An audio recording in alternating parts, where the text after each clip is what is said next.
makuha lang po namin ang Opo. inyong reaksyon dito po sa actual statement ng Presidente. Ha? Sabi ho dito, if someone files an impeachment, it will tie down the House, it will tie down Senate, it will just take up all the time and for what? For nothing. For nothing. Can you just answer that? Na ito raw po ay for nothing para lang humaintindihan ng kababayan po natin kung ano ba ang kahalagahan nito as far as you're concerned. Hindi po katanggap-tanggap sa coalition of complainants na sasabihin it's for nothing. Nothing ba yung mga naririnig natin, yung mga nakita natin sa mga hearings, yung mga COA reports, audit reports, nothing ba yan? Nothing ba yan dun sa kawalan respeto sa proseso at sa mga institusyon? Nothing ba yan na nambabastos sa mga institusyon? Nung una, ayaw niyang pumunta sa mga hearings. Ayaw mag-take ng oath. Nung pumunta na, wala naman siyang explanation. Di naman niya sinabi sa atin, inexplika kung paano at saan nagamit, ginastos, yung mga milyon-milyon na mga confidential funds, intelligence funds.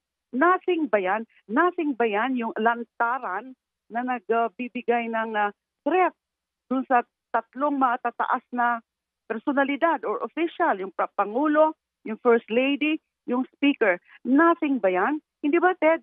I think yung buong mundo, pinagtatawanan na tayo. Ngayon lang kasi nangyari yan. Na yung second highest official of the land, Vice President, lantara na ganon. And in our history, in Philippine history, wala pa ho tayong narinig na ganyan o nakita na ganyan eh. Yes, may mga political feuds, natural naman yan sa politics, pero to the extent of making really a direct threat. Yung sinasabi nilang conditional threat, there's no such thing as conditional threat. Ted, no? I mean, hindi naman kontrata yan eh. Inamin niya na meron na siyang hinire na assassin kung may mangyari sa kanya. That in itself is a threat na bordering on a criminal behavior. Diba? Yung ano na yan eh. So ngayon lang natin nakita niyan. I'm sorry, but is that for nothing?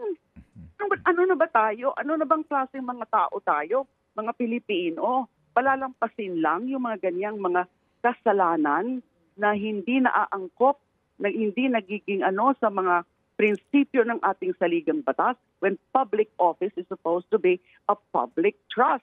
And yung lack of accountability, yung feeling na mas mataas kaysa sa batas, untouchable. Pwede ba yan? That is not at all for nothing. It is for something very significant. Yun po ang sagot ko.